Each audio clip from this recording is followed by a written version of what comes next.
perkenalkan nama saya Rasya Bukhari dari Prodi Akuntansi. Di sini saya akan menjelaskan apa sih yang dimaksud dengan komunikasi dalam matkul komunikasi dan editing dengan Bapak Dr. Supriyadi.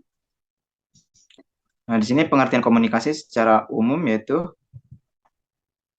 ada komunikasi adalah suatu proses penyampaian informasi atau pesan atau ide atau gagasan dari satu pihak kepada pihak lain. Pada umumnya, komunikasi dilakukan secara lisan atau verbal yang dapat dimengerti oleh kedua belah pihak.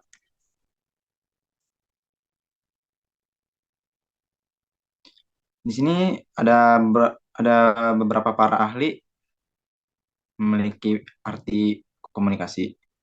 Yang pertama ada Bernard Berelson. Komunikasi adalah transmisi informasi, gagasan, emosi, keterampilan, dan sebagainya. Dengan menggunakan simbol-simbol, kata-kata, gambar, dan sebagainya. Yang kedua ada menurut Theodore, setiap tindakan komunikasi dipandang sebagai suatu transmisi informasi, terdiri dari rangsangan yang diskriminatif, dari sumber kepada penerima. Yang berikutnya ada menurut para ahli yang ketiga yaitu Gerald.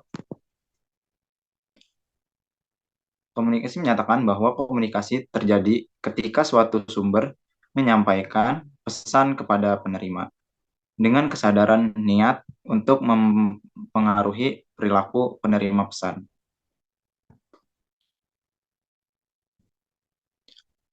Di sini ada jenis-jenis komunikasi.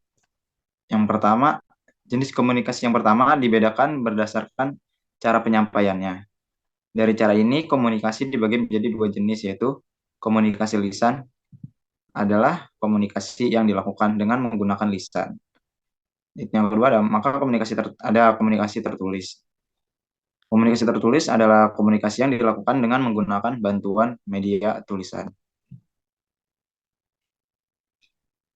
Maksud dan tujuan di sini adalah maksud dan tujuan dari orang yang memulai komunikasi tersebut, serta orang yang menjadi lawan bicaranya.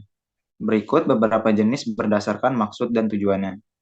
Yang pertama ada pidato, yang kedua ada perintah, yang ketiga ada saran atau kritikan, yang keempat ada ceramah, yang kelima ada wawancara.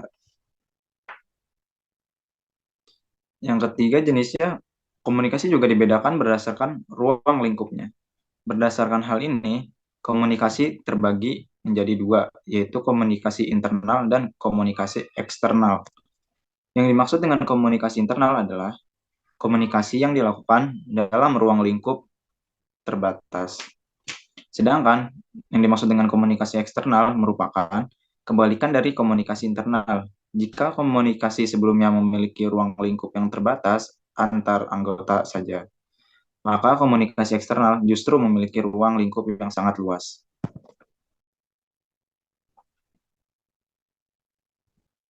Di sini ada tujuan dari komunikasi agar pesan yang disampaikan dapat dimengerti, yaitu yang dimaksud komunikasi adalah proses perpindahan pesan dari satu orang ke orang lain. Ketika kamu berkomunikasi dengan orang lain, kamu tentu berharap pesan yang kamu sampaikan kepada mereka dapat dimengerti, sehingga tidak menimbulkan kesalahpahaman apapun. Untuk memastikan tidak ada kesalahpahaman, seorang komunikator atau orang yang menyampaikan pesan haruslah memiliki kemampuan komunikasi yang baik dan dapat menyampaikan pesan sejelas mungkin.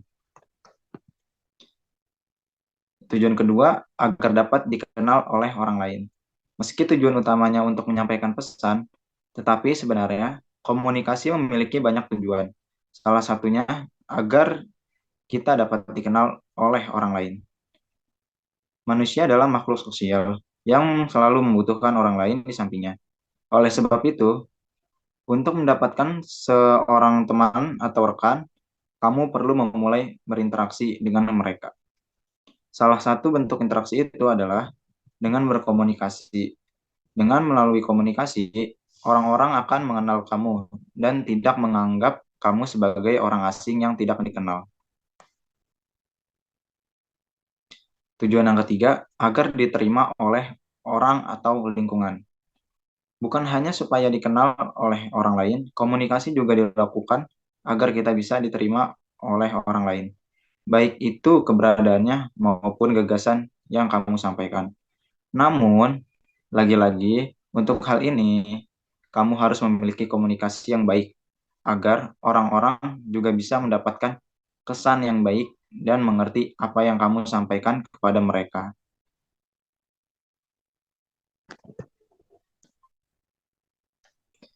Selanjutnya ada fungsi komunikasi. Fungsi yang pertama sebagai alat kendali.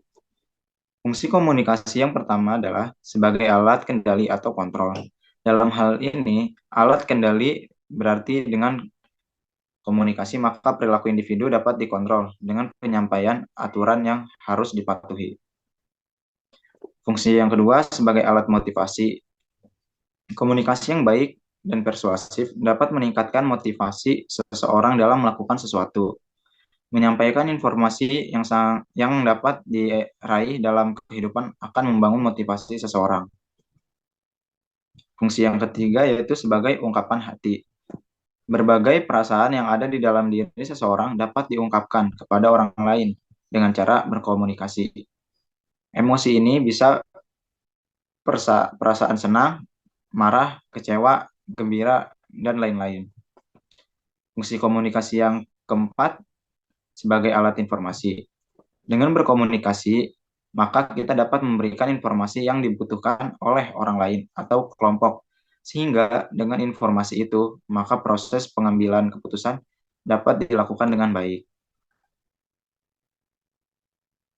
Ya, mungkin segitu aja dulu penjelasan dari saya.